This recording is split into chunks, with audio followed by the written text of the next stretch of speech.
Ratusan pegawai di lingkungan kantor Kementerian Agama Kabupaten Aceh Utara menerima surat keputusan Kepala Kantor Kementerian Agama Kabupaten Aceh Utara tentang perpanjangan dan pengangkatan sebagai tenaga honorer pramubakti di lingkungan kantor Kementerian Agama Kabupaten Aceh Utara tahun anggaran 2023 Senin 30 Januari 2023. Pembinaan dan penyerahan SK yang dilaksanakan di Aula Gedung PL HUD kantor Kemenak setempat turut dihadiri Kasubag Tata Usaha, Barakasi, dan penyelenggara serta pengawas madrasah. Penyerahan SK ini dilakukan secara simbolis oleh Kepala Kantor Kementerian Agama Kabupaten Aceh Utara.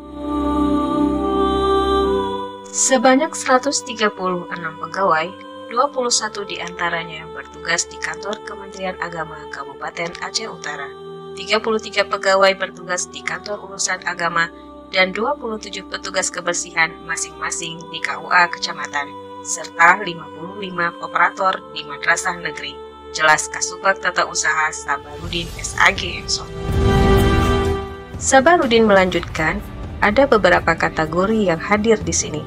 Pramubakti yang bertugas di kantor Kemenak, pramubakti yang ada di KUA, kemudian satuan pengamanan atau satpam, petugas kebersihan, sopir, dan yang terakhir pramubakti operator di madrasah negeri, lapor Putra ID tersebut.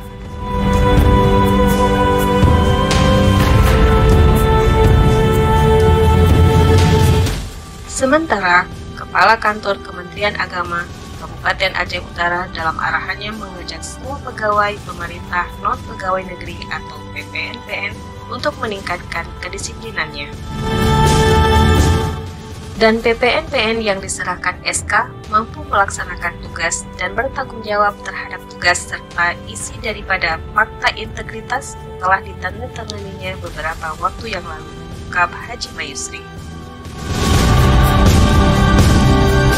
Selanjutnya, Haji Mayusri mengucapkan selamat kepada Bapak dan Ibu yang menerima SK. Mudah-mudahan dengan diterimanya SK ini, kita dapat selalu meningkatkan kinerja kita dalam mengabdi terhadap masyarakat dan negara, ucap Putra Gledagang.